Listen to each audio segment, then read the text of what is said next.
नमस्कार साथियों, हिंदी ज्ञानशाला चैनल पर आप सभी का हार्दिक स्वागत है। साथियों, आरपीएससी सेकेंड ग्रेड हिंदी विषय का जो सिलेबस परिवर्तित होकर आया है तथा वहां पर हमारी जो 4 कहानियां हैं, जिसमें से पहली कहानी उसने कहा था वो पिछले पाठ्यक्रम के अनुसार ही रखी गई हैं, किंतु 3 कहानियां जो हैं वो हमारी परिवर्तित हो चुकी हैं। जिसमें से पहली कहानी जो है वो पूस की रात, जो कि प्रेमचंद द्वारा लिखित है। तीसरी जो कहानी है पटाक्षेप नहीं होगा, हेतु भारद्वाज की है, जो आज हम पढ़ेंगे। चौथी जो कहानी है हमारी उजाले के मुसाहिब, जो कि विजयदान देथा की लिखित है। वो कहानी हमने पिछले वीडियो में पढ़ ली है। अगर आपने नहीं देखी है, नहीं पढ़ी है, तो प्लेलिस्ट आरपीएससी सेकेंड ग्रेड के नाम से बनी हुई है, उसमें उसको मैंने ऐड कर दिया है। अगर आपने नहीं देखी है तो उसे आप पढ़ सकते हैं। यहाँ आज जो हम कहानी पढ़ने जा रहे हैं, पटाक्षेप नहीं होगा, जो कि हेतु भारद्वाज द्वारा लिखित है, उसे हम सार के रूप में और महत्वपूर्ण तथ्यों के रूप में देखेंगे कि किस प्रकार ये कहानी है जो एक क्रम के पश्चात दूसरे क्रम में बढ़ती जाती है, और मूल कहानी जो कहानी है उसका सारांश क्या है, यह सार क्या है, वो आज हम देखेंगे। परीक्षा की दृष्टि से कौन कौन से ऐसे महत्वपूर्ण तथ्य हैं जो हमें याद रखने हैं, जो हमारे एग्जाम की दृष्टि से महत्वपूर्ण है और एग्जाम में पूछे जा सकते हैं, वो ही मैं आज आपके सामने लेकर आई हूँ। वीडियो को पूरा जरूर देखिएगा, बहुत ही महत्वपूर्ण वीडियो होने वाला है, क्योंकि ये जो कहानियां हैं बहुत लंबी कहानियां हैं, एक सार के रूप में पढ़ाना बहुत मुश्किल होता है। इसीलिए मैं इन कहानियों को एक लंबे रूप में न लेकर एक छोटे रूप में, एक सार के रूप में, और जो मुख्य बातें जो हैं वो लेकर आपके सामने आई हूँ। अगर आपको वीडियो अच्छा लगता है तो इसको लाइक कीजिएगा, शेयर कीजिएगा और सब्सक्राइब करना ना भूलिएगा। तो बिना देरी के स्टार्ट करते हैं हम कहानी पटाक्षेप नहीं होगा, जो कि हेतु भारद्वाज द्वारा लिखित है। कहानी पढ़ने से पहले हम हेतु भारद्वाज जी के जीवन परिचय से परिचित हो जाते हैं। इनका जो मूल नाम है वो है होतीलाल भारद्वाज। हेतु भारद्वाज जी का जन्म 15 जनवरी 1937 को यूपी के बुलंदशहर के रामनेर गांव में हुआ था। हेतु भारद्वाज जी एक भारतीय हिंदी कथा लेखक के रूप में माने जाते हैं, प्रमुख समीक्षक हैं, प्रमुख आलोचनाकार भी माने जाते हैं। भारद्वाज जी की जो भाषा है वो समकालीन शैली जो है उसमें ये कहानी उपन्यास जो है हमारा उनका जो साहित्य है उसमें ये रचना करते हैं। समकालीन शैली का अर्थ होता है उसी समय जो वर्तमान शैली में जो चल रही हैं कथा उपन्यास आदि जो लिखे जाते हैं, उसी शैली में ये अभी वर्तमान में अपना लेखन कार्य कर रहे हैं। और अब तक 20 से अधिक उपन्यास हैं इनके, लघु कथाएं हैं, कहानी संग्रह जो हैं इनके प्रकाशित हो चुके हैं। सबसे मोस्ट इंपॉर्टेंट बात आती है, भारद्वाज जी को 1980 और 1991 में राजस्थान साहित्य अकादमी पुरस्कार से सम्मानित किया गया है। राजस्थान साहित्य अकादमी पुरस्कार भारद्वाज जी को 2 बार मिला है, 1980 और 1993 ईस्वी में, जो कि एग्जाम के पॉइंट ऑफ व्यू से बहुत महत्वपूर्ण है। अगला जो इनका आता है काव्य संग्रह। कौन कौन से इनके काव्य संग्रह हैं? पहला है 3 कमरों का मकान, प्रमुख साहब आ रहे हैं, छुपाने को छुपा जाता, बनती बिगड़ती लेकर, तीर्थ यात्रा आदि इनके प्रमुख काव्य संग्रह हैं जो काफी चर्चित हैं। इनकी कुछ प्रमुख पुस्तकें हैं जो काफी वर्तमान समय में बहुत चर्चित हैं। पहली जो इनकी पुस्तक है जो याद रहा संसार, 2012 में प्रकाशित हुई थी। ये हिंदी निबंध उद्भव और विकास, जो कि 2007 में आई थी पुस्तक। विशंबर नाथ उपाध्याय, इन पर उन्होंने एक पुस्तक लिखी है जो कि 2019 में आई है। तीसरी जो कहानी है हमारी पटाक्षेप नहीं होगा, जो कि 1991 में लिखी गई थी, एक पुस्तक के रूप में है। हिंदी कथा साहित्य का इतिहास, काव्यांग विवेचन, हिंदी भाषा और उद्भव विकास, ये इनकी कुछ पुस्तकें हैं जो काफी चर्चित रही हैं। हेतु भारद्वाज जी ने 1960 में राजस्थान विश्वविद्यालय से हिंदी साहित्य में एमए किया तथा 1981 में हिंदी साहित्य में इन्होंने पीएचडी की उपाधि प्राप्त की है। ये यानी कि हेतु भारद्वाज जी जो हैं प्रधानाचार्य के पद पे थे, सरकारी कॉलेज नीम का थाना, जिला सीकर में, और वहाँ से ये सेवानिवृत्त हो चुके हैं और वर्तमान में ये जयपुर में रहकर स्वतंत्र लेखन का कार्य जो है वो कर रहे हैं। अब जो हमारी कहानी शुरू होती है पटाक्षेप नहीं होगा, जिसमें पटाक्षेप का अर्थ होता है पर्दा गिरना या पर्दा गिराना। जब कोई नाटक शुरू होता है तो एक अंक की समाप्ति के पश्चात जब पर्दा गिरता है तो उसे पटाक्षेप कहते हैं। पट आपेक्ष यानी कि पट का अर्थ होता है कपड़ा, पर्दा, और आपेक्ष यानी कि घिरना।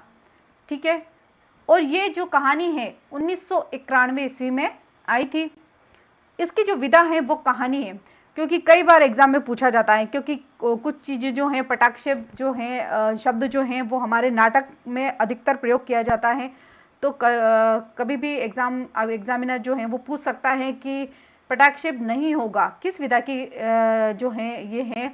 तो ये कहानी है, उपन्यास है, नाटक है, तो ये एक कहानी की विधा है। ठीक है, इसके जो पात्र हैं, कोई मुख्य पात्र नहीं है इसमें, लेकिन कुछ पात्र जो हैं इस कहानी में आते हैं जिनके नाम जैसे कि ठाकुर का बेटा राम सिंह, महेंद्र और बलबीर, राम सिंह का बेटा नाहर सिंह, फगना और लच्छीराम। कुछ ऐसे महत्वपूर्ण ये पात्र हैं जो बार बार आपको इस कहानी के अंदर दिखाई देंगे। इनके नाम, गांव का जो नाम है वो है रामनेर। अब शुरू होती है हमारी कहानी कि आज़ादी के बाद जो कुछ बदलाव इस गांव में हुए उसमें स्कूल और डाक खाना खुलने के अलावा 10 गुना लगान जमा कराकर किसानों का स्वयं का मालिकाना हक प्राप्त कर लेना। यानी कि जब आज़ादी हुई 1947 के बाद इस गांव में भी कह सकते हैं कि स्वतंत्रता आई, और उस क्रांति में ही इन्होंने यहाँ इस गांव में जो कुछ बदलाव हुए जैसे कि स्कूल खुलना, डाक खाना खुलना और किसानों की ज़मीन का स्वयं का मालिकाना हक प्राप्त कर लेना, वो भी 10 गुना लगान जमा कराने के पश्चात।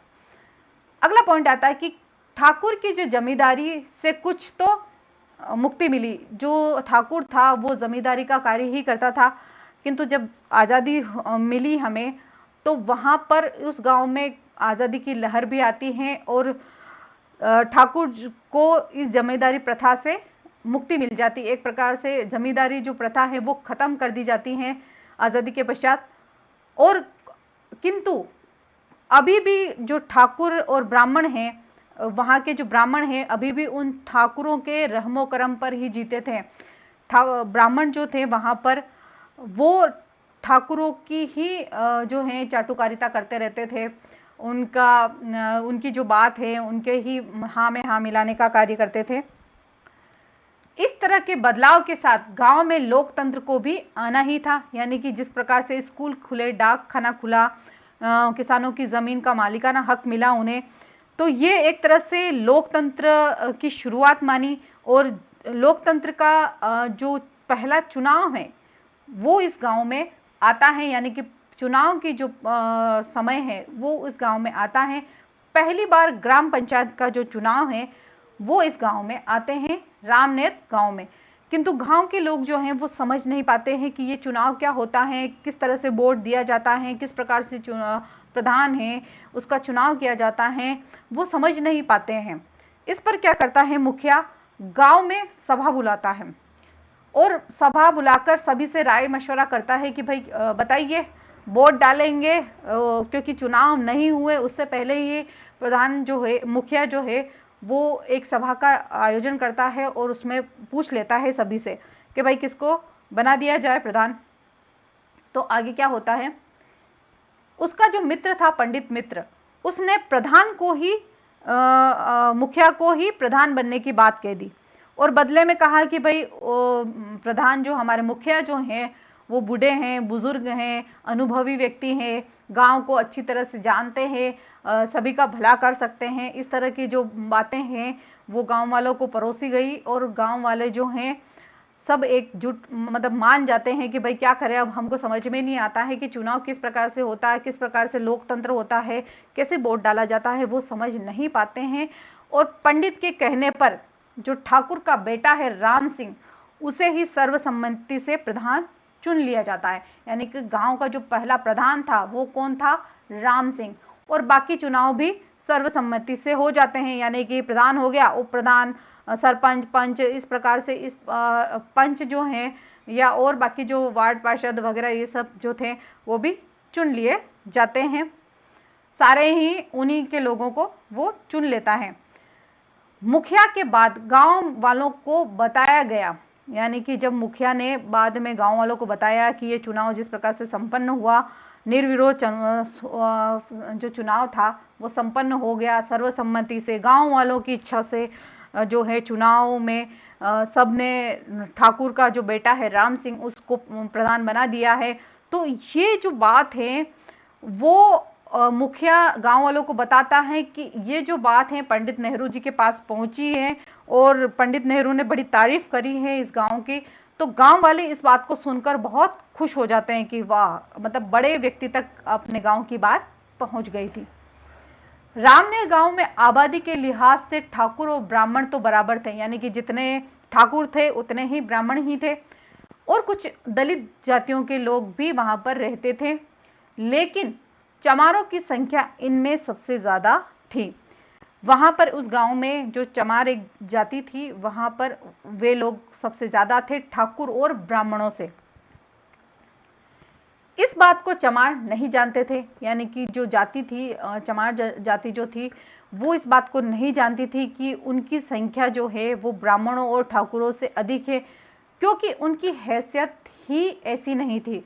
बेचारे गरीब थे, गांव वाले थे, भोले भाले इंसान थे और ठाकुरों और ब्राह्मणों के जो अत्याचार थे और उनसे काफ़ी त्रस्त थे, बेचारे अपनी ही सुध नहीं ले पाते थे। तो वो कैसे जानते कि हम इन जो ठाकुर है और ब्राह्मण हैं इनकी संख्या से भी ज़्यादा है।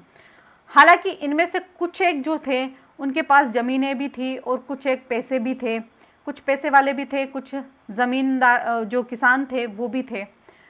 गांव के स्कूल में राम सिंह ने कच्ची पक्की इमारत बनवा दी, यानी कि जो आज़ादी आई है और जिस प्रकार से चुनाव हुए हैं और प्रधान साहब जो राम सिंह बन गए हैं उन्होंने गांव में सरकारी पैसा लेकर उसको डकार कर कुछ एक कच्ची पक्की जो इमारत है वो बनवा दी देखने के लिए। और अपना जो था वहाँ पर गुर्गा कह सकते हैं, अपना आदमी जो राम सिंह का चाटुकारी करता था उसे ही उसको वहाँ पर नियुक्त कर दिया।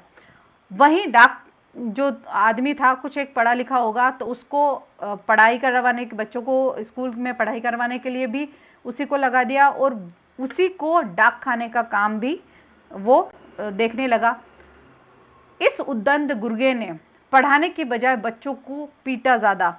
वो जो गुर्गा था यानी कि जो राम सिंह का जो आदमी था उसने बच्चों को पढ़ाने के बजाय उन्हें मार पीट ज़्यादा करी, कुछ पढ़ाता नहीं था और सिर्फ अगर नहीं उनको पढ़ाना होता है तो वो पीटते हैं, जिस प्रकार से कुछ होते हैं ना हमारे टीचर्स।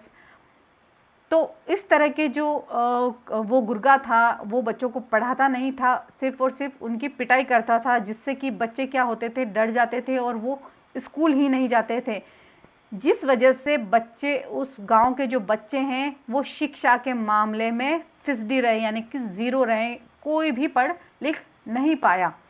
गांव में बदलाव की पहली बयार यानी कि जो पहली हवा है वो दो ब्राह्मण भाइयों महेंद्र और बलबीर के दिल्ली जाकर काम करने की खबर से आई कि हाँ भाई गांव में कोई दो भाई हैं जिन्होंने कुछ पढ़ाई कर ली है दिल्ली जाकर, और गांव के वे दो ही व्यक्ति ऐसे हैं जो कुछ पढ़े लिखे हैं। बलबीर और महेंद्र के जो पिता थे वो काफी स्वाभिमानी थे, आत्मसम्मानी थे और मुखिया जो हैं उससे कभी भी नहीं दबते थे। मुखिया से वे कह सकते हैं कि एक तरह से नफरत करते थे। जिस तरह से मुखिया ने वहाँ की गरीब जनता को दबा रखा था, उनको परेशान करता था वो, तो उससे वो बहुत नाराज रहते थे। किंतु उनके पिता की जो ये नाराजगी है या स्वाभिमानिता है वो मुखिया को पसंद नहीं आती थी और नाराज जो मुखिया है उसने जमीन से उन्हें बेदखल कर दिया था और अपना कब्जा वहां पर जमा लिया था, क्योंकि कुछ मुखिया है तो गुंडे वुंडे रखता होगा। इस पर पुलिस भी मुखिया का कुछ नहीं बिगाड़ पाई और बेचारे स्वाभिमानी पिता जो हैं आखिरकार थक हार कर एक दिन गांव के पास उनकी जो लाश है वो उन्हें उन दोनों भाइयों को मिलती हैं, यानी कि जो महेंद्र और बलबीर हैं उनके पिता ने आत्महत्या कर ली होती है।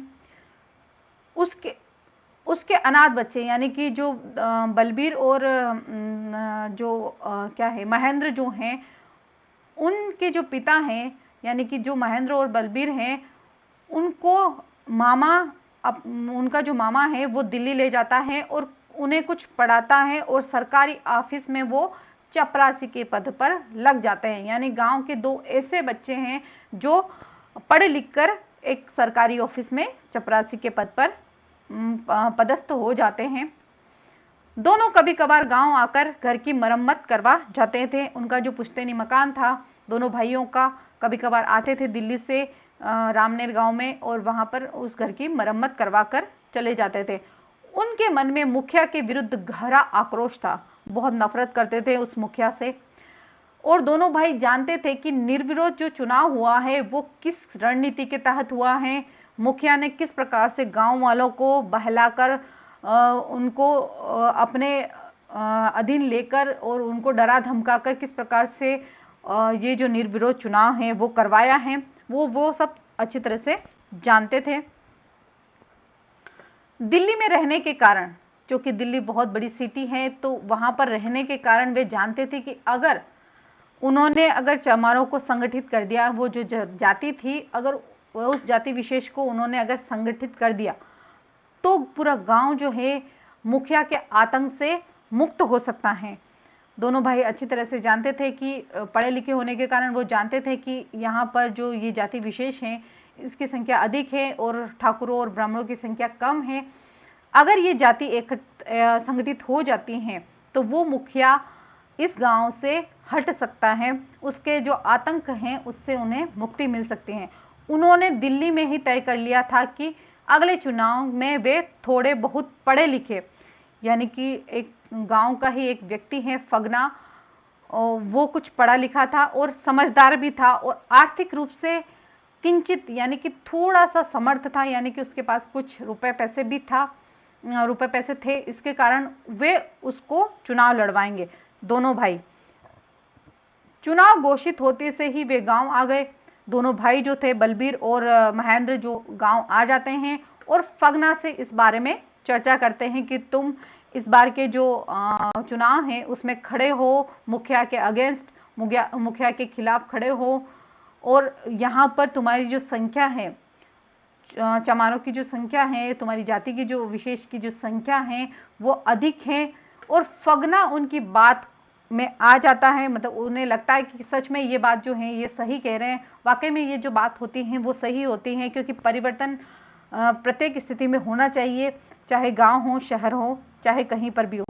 तो फगना जो है इस बात को समझ जाता है और कुछ पढ़ा लिखा होने के कारण उसे इस बात में दम लगता है कि हाँ सच में अगर मैं मुखिया बन जाता हूँ तो इस गांव की दशा और दिशा कुछ अलग ही होगी। फिर सारे जो वो अपने जाति विशेष के जो व्यक्ति हैं उन्हें संगठित करता है, उन्हें ये बात बताता है कि मैं इस बार के चुनाव में खड़ा होने वाला हूँ तो आप मुझे ही वोट दीजिएगा, क्योंकि हमारी जो जाति है उसके जो व्यक्ति हैं वो अधिक है। मुखिया और सवर्णों को जब ये बात पता चलती है तो वो दोनों ही भाइयों पर बहुत गुस्सा करते हैं कि ये महेंद्र और बलबीर जो हैं हमारी जाति के होते हुए भी दूसरी जाति विशेष की जो हैं वो मदद कर रहे हैं।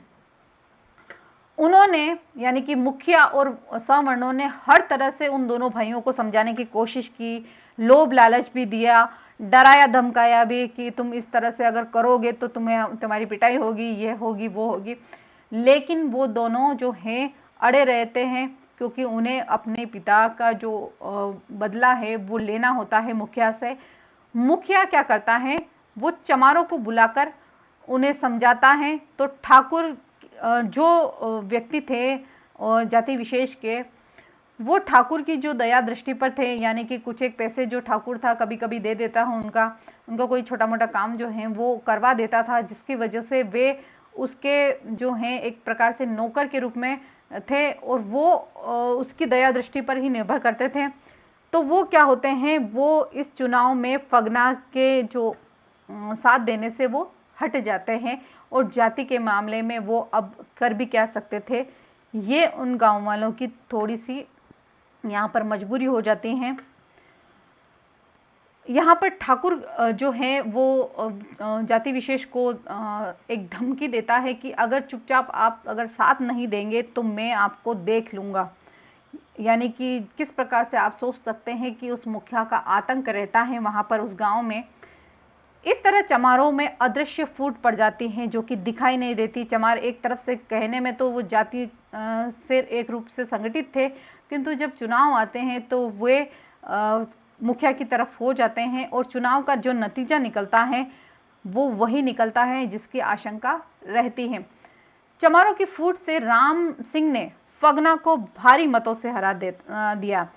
यानी कि जो चमार हैं वो जाति विशेष जो थी वो उनमें फूट जो है वो हो जाती हैं, मुखिया उनमें फूट डाल देता है और राम सिंह जो है पुनः यहाँ का प्रधान जो है वो मुखिया है वो बन जाता है।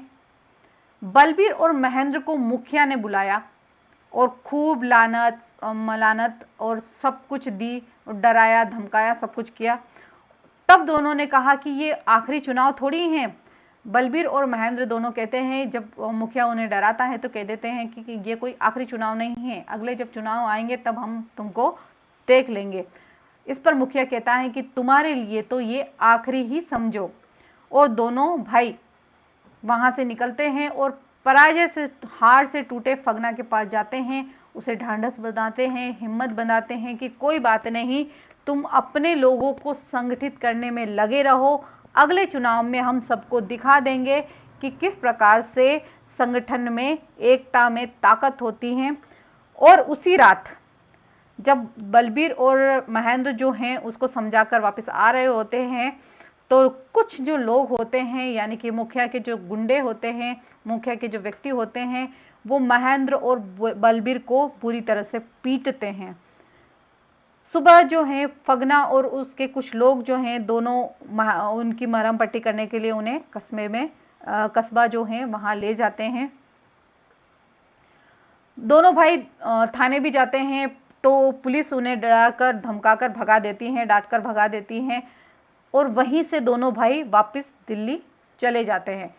गांव में जातिगत जो माहौल है वो काफी घना हो जाता है। एक तरफ तो ठाकुर और ब्राह्मण, दूसरी तरफ जो ये जाति विशेष जो चमार जाति थी वो एक दो जो जातिगत वहां पर दल बन जाते हैं। फिर आता है कि विधान के अनुसार यानी कि संविधान के अनुसार पंचायत के चुनाव 3 साल में एक बार होने थे, लेकिन सूखा और बाढ़ जैसे बहानों से चुनाव टलते रहे और 7 साल तक राम सिंह ही प्रधानी करता रहा। यानी कि कुछ ऐसी परिस्थितियां हुई कि सूखा और बाढ़ जैसी स्थितियां आ गई और चुनाव जो कि हर 3 साल में होने थे वो टलते रहे और 7 सालों तक राम सिंह जो हैं उसी गांव का प्रधान रहा। गांव में जातिगत वैमनस्य बढ़ने लगा, दो जातियों में आपसी टकराव होने लगे। एक जाति जो है अपने को आगे मतलब एक जो जाति थी ठाकुर और ब्राह्मण अपने वर्चस्व को बनाए रखना चाहती थी, जबकि दूसरी जो जाति थी अपनी आज़ादी के लिए लड़ रही थी। लेकिन फगना के कारण चमारों में आई चेतना से ठाकुर और ब्राह्मण गठजोड़ का मुकाबला करने लगे। जो ठाकुर एक तरफ 2 पार्टी बन गई गांव में, ठाकुर और ब्राह्मण, और दूसरी तरफ चमार जाति। राम सिंह इस बीच पंचायत के पैसों से खुद का विकास और तेजी से करता रहा। जितने भी पंचायत सरकारी पैसे आते थे वो सरकारी कामों में न लगाकर, गांव के विकास में न लगाकर स्वयं के विकास में ही सारा पैसा वो खर्च कर देता था, सारा पैसा वो हड़प लेता था। मुखिया की मौत, जब राम सिंह के पिता की मौत हो जाती है तब वह जो है और कुछ और ज्यादा निरंकुश हो जाता है, सारा कामकाज जो है वो अपने अंदर ले लेता है। फिर चुनाव की घोषणा होती है, 7 साल बाद फिर से चुनाव की घोषणा होती है तो चमार जो जाति हैं वो बहुत खुश हो जाते हैं। फगना महेंद्र और बलबीर के पास दिल्ली जाता है। पिछले चुनाव में वो हार गया था, किंतु इस बार पुनः वह महेंद्र और बलबीर के पास दिल्ली जाता है। इस बार वे आने के लिए राजी न थे, क्योंकि पिछली बार जब पिटाई हुई थी उस पिटाई से वो इतना डर गए थे, इस वजह से वो दिल्ली से आना ही नहीं चाहते थे उस गांव में। लेकिन फगना ने काफ़ी उनसे कह सकते हैं कि कहा, प्रार्थना करी, हाथ जोड़े किए और कहा कि चुनाव से 1 सप्ताह पहले आप आ जाएं। इस तरह से वो दोनों भाई जो हैं 1 सप्ताह पहले गांव में, चुनाव में होने से पहले वो 1 सप्ताह पहले आ जाते हैं। जब वो दोनों गांव आते हैं तो उन्होंने देखा कि गांव में जो चुनाव को लेकर जो जाति विशेष है उसमें बहुत जोश है, सभी जोश दिखा रहे हैं, सभी चाहते हैं कि इस बार उनकी जाति का कोई भी व्यक्ति जो है वो प्रधान बने। लेकिन जो राम सिंह था, जो अपनी प्रधानी पहले से ही कर रहा था इतने सालों से, वो इस तरह से छोड़ने वाला नहीं था। उसने शुरू से ही इनकी राह में कांटे बिछाने शुरू कर दिए थे। पहले तो उन्होंने वोटर लिस्ट ही जो है उसको गायब कर दिया था, और जब वो वोटर लिस्ट उन्होंने जो है वहाँ जो जितने भी गांव के व्यक्ति थे उन सभी की वोटर लिस्ट जो होती है जिसमें उनके नाम लिखे हुए रहते हैं, वो राम सिंह जो है वो गायब करवा देता है। किंतु जैसे तैसे दोनों भाई और फगना मिलकर वो उस चीज वोटर लिस्ट को लाते हैं, और जब देखते हैं कि उन दोनों का जो नाम है, यानी कि बलबीर और महेंद्र जो है, उन दोनों भाइयों के साथ उन व्यक्तियों के नाम भी नहीं थे जो बाहर रहते थे, यानी कि जो जो व्यक्ति बाहर रहते थे उस गांव से, उनके नाम उस वोटर लिस्ट में नहीं थे, जबकि ठाकुर और ब्राह्मणों में सबके नाम थे। यानी कि जो ठाकुर और ब्राह्मणों के जो व्यक्ति बाहर रहते थे उनके नाम भी थे उस वोटर लिस्ट में, किंतु उन दोनों भाइयों के और उन चमारों के जो इस गांव में नहीं रहते थे उनके नाम वोटर लिस्ट से हटा दिए गए थे। इसके बावजूद, इतनी सारी विपरीत परिस्थितियों के बावजूद, चमारों के वोट अब भी बाकी सबसे अधिक थे। यानी कि इतनी सारी धांधली करने के पश्चात भी जो जाति विशेष हैं उसके वोट जो हैं वो ज़्यादा थे। यानी जीत की गणित जो है वो जाति विशेष के पक्ष में ही था, और वे आश्वस्त थे कि इस बार तो हमारा जो व्यक्ति है वही प्रधान बनेगा। चुनाव से पहले पोलिंग पार्टी आती है। चुनाव से पहले पोलिंग पार्टी सब देखने आती हैं कि किस प्रकार से वहाँ व्यवस्था करना है, वोटिंग कहाँ करानी है, कौन से स्कूल में, कौन सी जगह पे करानी है, पूरी देखती हैं। जिसका जो चुनाव अधिकारी जो है वो कह सकते हैं एक संयोग से ठाकुर ही होता है, और राम सिंह उन्हें अपने दावत पर बुलाता है रात को। पोलिंग पार्टी का जो अधिकारी था, उसका जो प्रमुख था, उसे वो अपने यहाँ पर दावत पर बुलाता है। खूब दारू वारू पिलाई जाती है और जाति के नाम पर उसको कहा जाता है कि आप तो हमारी जाति के हैं, वो फलाने हैं, वो अमके हो, डिमके हो, इस प्रकार की जो बातें हैं वो उसको परोसी जाती है और रिश्वत दे दी जाती है, जिसके कारण अधिकारी जो हैं वो भी राम सिंह के पक्ष में हो जाता है, और राम सिंह को जिताने के लिए हर हाल में एक रणनीति का निर्माण करता है कि किस प्रकार से रणनीति बनाई जाए जिससे कि जो जाति विशेष हैं वो वहाँ का जो प्रधान जो व्यक्ति है वो जीत ना पाए। अब आता है चुनाव का दिन। चुनाव के दिन क्या होता है कि सुबह पोलिंग के वक्त जब शुरू में मतदाता नहीं पहुंचे तो अधिकारी दोनों के एजेंटों को चाय पिलाने ले जाता है। सुबह सुबह का वक्त होता है गांव में और वहां पर मतदाता नहीं पहुंचते हैं, और दोनों अधिकारियों के जो दोनों के एजेंट हैं, जो दोनों पार्टी के जो एजेंट हैं, उन दोनों को अधिकारी चाय पिलाने के बहाने उनको वहां से हटा देता है, और 1 घंटे बाद जब वे लौटते हैं तो वोटर जो है वो आने लगते हैं। इसमें जो पहले जो चमार जाति की औरतें थी, स्त्रियां जो थी, वो आती हैं और उन्हें पता चलता है कि उनके वोट तो पहले ही दिए जा चुके हैं। यानी कि यहाँ पर जो चुनाव की जो धांधली है वो हो चुकी थी। खूब हंगामा हुआ। साफ था कि राम सिंह ने 1 घंटे में उतने वोट डलवा दिए जिससे कि वो जीत सके, और हुआ भी यही। करीब 100 वोटों से वह राम सिंह जो है वो जीत जाता है, धांधली करके, एक तरह से कह सकते हैं हम भ्रष्टाचार करके। वहां से वो जो वोटिंग है, स्त्रियों के जो वोट है वो पहले से ही डलवा देता है। अब क्या होता है, फगना ने लोगों की सलाह पर अदालत में जो चुनाव है उसके खिलाफ रीट लगाई और अगले चुनाव तक मुकदमा जो है वो चलता ही रहा।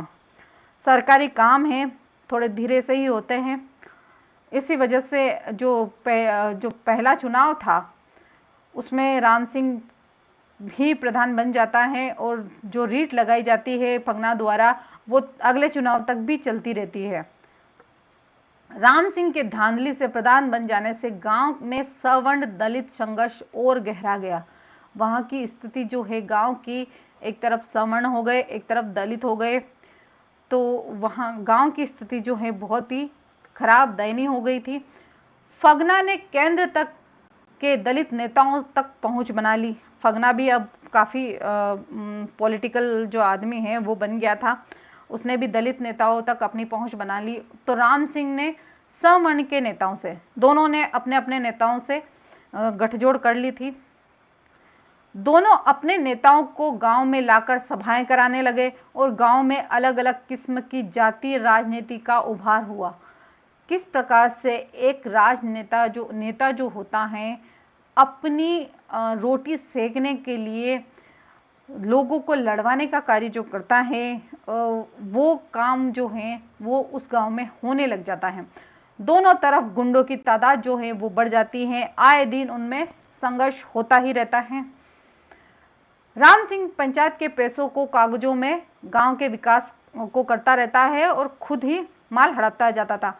राम सिंह जो प्रधान बना हुआ था अब तक, वो कागजों में तो हाँ भाई ये काम हुआ, वो काम हुआ, फलाना काम हो गया, फलानी बिल्डिंग बन गई, यहाँ पर हेडपम्प लग गया है, यहाँ पर भाई ये काम हो गया है, वो काम हो गया भाई, मकान जो भवन है, शाला भवन है, इसका निर्माण हो गया, किंतु वो सारा कागजों में था, जबकि गांव में विकास के नाम पर शून्य कार्य हुआ था। फिर चुनाव आए, वापस से 3 साल बाद चुनाव आते हैं, तो राम सिंह को लगा कि अब जीतना जो है, चुनाव जीतना वो आसान नहीं है, क्योंकि इस बार जो है जो जाति विशेष है उसकी जो संगठन शक्ति है वो काफ़ी बढ़ जाती हैं। तो उसने, यानी कि राम सिंह ने कुछ नई रणनीतियां जो हैं वो सोचना वो शुरू कर देता है। ब्राह्मण और ठाकुरों की मीटिंग बुलाकर पूछा कि अब क्या करना है। उसने दोनों को बुलाया और पूछा कि भाई इस बार तो हालत बहुत अपनी खराब हो सकती है, क्योंकि हो सकता है कि हम इस बार का चुनाव जो है वो हार जाएं, तो किस प्रकार की रणनीति बनाई जाए, किस प्रकार से चालाकी की जाए जिससे कि फिर से हम प्रधान बन जाएं। खुद चुनाव लड़ने से इनकार कर दिया और कह दिया कि भाई इस बार हालत देख ली है कि भाई अब तो मुंह की खानी पड़ेगी। इसलिए राम सिंह चुनाव से हट जाता है और कहा कि इस बार सब मिलकर ही तय कर लो कि किसको प्रधान बनना है, मैं तो इस बार नहीं बनूंगा। उसने अपने आश्वस्त कह सकते हैं विश्वास पात्र जो हैं चमार लच्छीराम का नाम चला दिया कि भाई, उसने कह दिया कि भाई जिस प्रकार से चुनाव जो हैं, एक तरफ जो हमारी जाति है ब्राह्मण और जो ठाकुर हैं उनकी संख्या वैसे भी कम है और जीतने के आसार भी कम हैं, तो उन्होंने यहाँ पर एक खेल खेलते हैं। वो चमार जाति के जो लच्छीराम है उसको वो चुनाव में उतार देते हैं। चमार पहले तो बहुत खुश हुए, फिर निराश कि इससे तो राम सिंह की ही सत्ता चलेगी, क्योंकि लच्छीराम जो था बिल्कुल चाटुकारिता करता था राम सिंह की। तो लोगों को लगा कि यार अगर इस पर अगर लच्छीराम को भी जिता दिया जाता है तो सत्ता तो राम सिंह की ही चलेगी, यानी कि जो सारी बातें हैं वो राम सिंह ही यहाँ पर शासन करेगा, लच्छीराम तो सिर्फ नाम मात्र का ही रह जाएगा। तो चमार जो हैं उन जातियों में भी 2 गुट बन गए, जो कि राम सिंह यही चाहता था।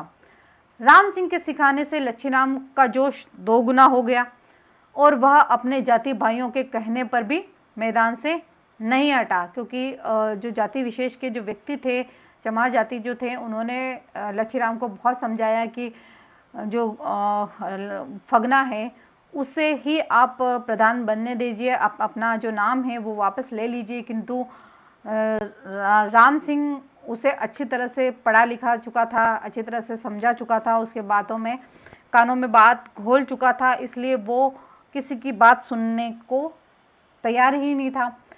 अब क्या होता है कि जब पर्चा दाखिल करने का समय आता है तो उस दिन राम सिंह ने चुपके से अपने बेटे नाहर सिंह का भी फॉर्म भरवा दिया। अब यहाँ पर राम सिंह जो है एक खेल खेलता है, उसने लच्छीराम का नाम भी चुनाव में रख दिया था और साथ ही साथ चुपके से अपने बेटे नाहर सिंह का भी वहां पर पर्चा उन्होंने भरवा दिया। आखिर में नाम वापस लेने के बाद 3 उम्मीदवार आ गए। यहाँ पर कौन कौन आए? नाहर सिंह, लच्छीराम और इतावरी चमार, यानी कि 2 दलित और 1 सवर्ण। ठीक है, कौन कौन आए? पहला तो नाहर सिंह आ गया, दूसरा लच्छीराम है और तीसरा जो है इतावरी। ये जो तीनों हैं ये वहां पर चुनाव में खड़े होते हैं, जिसमें से 2 दलित हो जाते हैं और 1 सवर्ण हो जाता है। चुनाव का जो नतीजा है वो तय रहता है, क्योंकि यहाँ पर भी राम सिंह जो है अपनी जो राजनीति है उसको खेल जाता है, क्योंकि राम सिंह ने खेल ही ऐसा खेला था। चमारों के वोट जो हैं वो बढ़ गए, क्योंकि आधों ने तो लच्छीराम को वोट दिया और आधों ने इतावरी को वोट दिया। और यहाँ पर जो वोटिंग थी वो किसके पक्ष में आई? नाहर सिंह की। और नाहर सिंह जो है वो अपने दादा और पापा की जो पिताजी जो हैं उसकी परंपरा को आगे बढ़ाता हुआ फिर से प्रधान बन गया, यानी कि फिर से जो सवर्ण जो है वो वहां पर प्रधान बन गया। आजादी से पहले उसका दादा गांव का मुखिया था और आजादी के बाद उसके पिता गांव के प्रधान थे और अब तीसरी पीढ़ी में वह था। कितने गर्व की बात हो गई है उसके लिए। तो यह सिलसिला खत्म हुआ ही ना था और ना कभी होगा। जब तक कि इस नाटक का कोई पटाक्षेप नहीं होगा, समाज नहीं बदलेगा। यानी कि ये जो सिलसिला है गांव में दलितों और सवर्णों के बीच के जो ये संघर्ष है ये हमेशा ही चलता ही रहेगा निरंतर, क्योंकि इस नाटक का कोई पर्दा नहीं है, कोई पर्दा गिरता ही नहीं इसमें।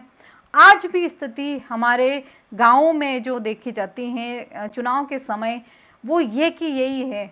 उस समय जो आज़ादी के समय, आज़ादी से बाद की स्थिति और आज 21वीं सदी का जो समाज है वहाँ पर भी आपको जातिगत जो है राजनीति में चुनाव के समय जातिगत जो नीतियाँ होती हैं उस जाति के वोट बैंकों की या उस जाति के वोट बैंकों की, वो नीतियाँ आज भी वैसी की वैसी ही हैं। कहीं पर भी कोई बदलाव नहीं हुआ, चाहे हम कितने ही पढ़ लिखे गए हों, किंतु हम जाति का जो टोकरा है वो अभी तक भी उठाए हुए ही हैं।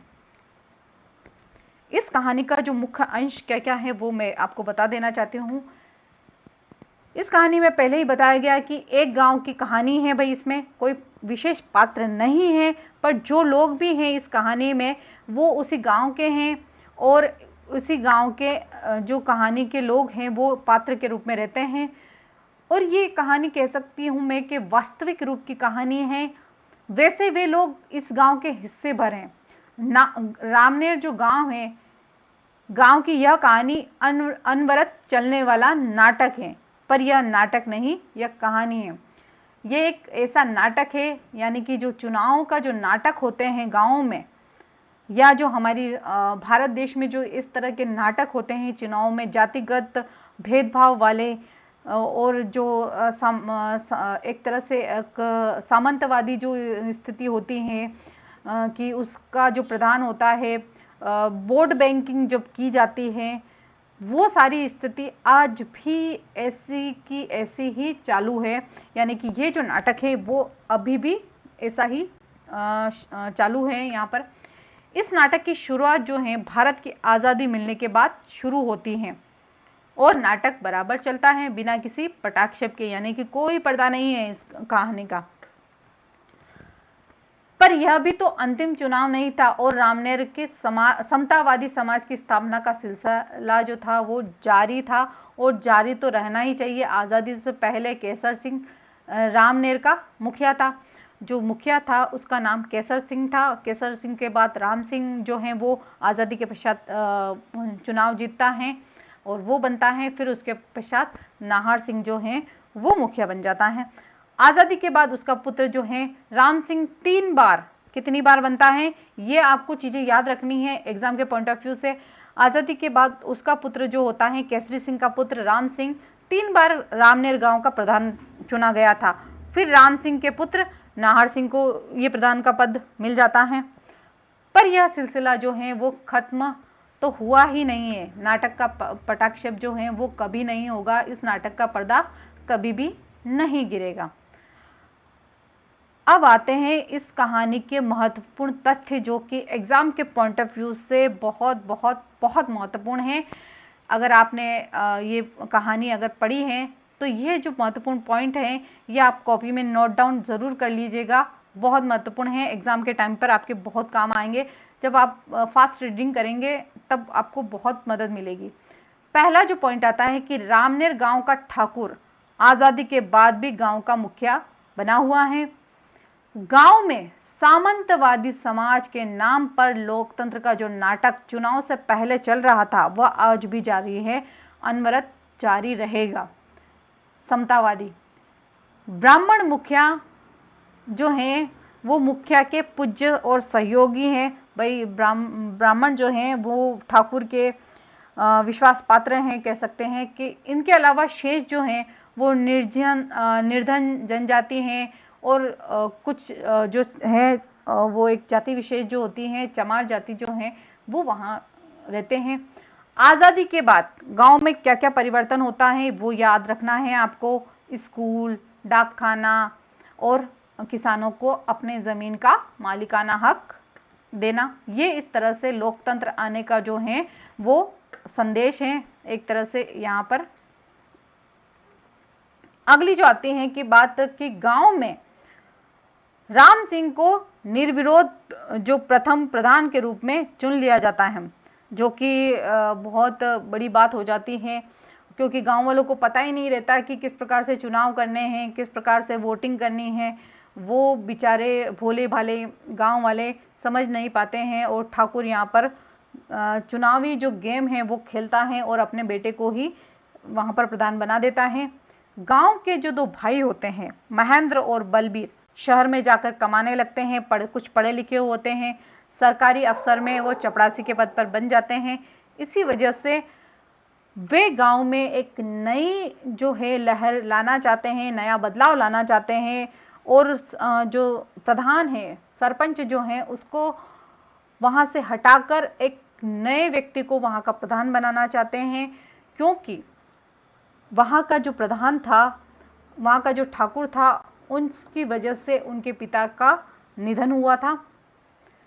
राम सिंह कई सालों तक जो है वहां का प्रधान रहा गांव का और बलबीर और महेंद्र के अत्यधिक विरोधों के बाद भी राम सिंह जो है वो चुनाव जीत जाता है।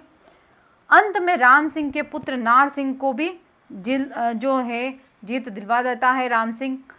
इस प्रकार इस कहानी का जो है वो कभी भी पटाक्षेप नहीं होता है। ये कहानी जो है उसके मूल सार हैं, महत्वपूर्ण तथ्य हैं, उसका एक निचोड़ है। तो साथियों, आज हमने पटाक्षेप नहीं होगा हेतु भारद्वाज की कहानी को अच्छी तरह से समझा है, अच्छी तरह से जो उनके महत्वपूर्ण तथ्य हैं उनको अच्छे से देखा है। अगर आपको मेरा वीडियो पसंद आता है तो लाइक कीजिएगा, शेयर कीजिएगा और साथ ही साथ सब्सक्राइब करना न भूलिएगा चैनल को। बेल आइकन को भी प्रेस कर दीजिएगा ताकि अगली बार जो अगला नोटिफिकेशन आए वो आप तक पहले पहुंच चुके। यहाँ पर आपको 2nd ग्रेड की जो संपूर्ण पाठ्यक्रम है उसकी तैयारी कराई जाएगी, 1st ग्रेड की भी तैयारी कराई जाएगी। तो आप मेरे साथ जरूर बने रहिएगा। Thank you for watching. धन्यवाद।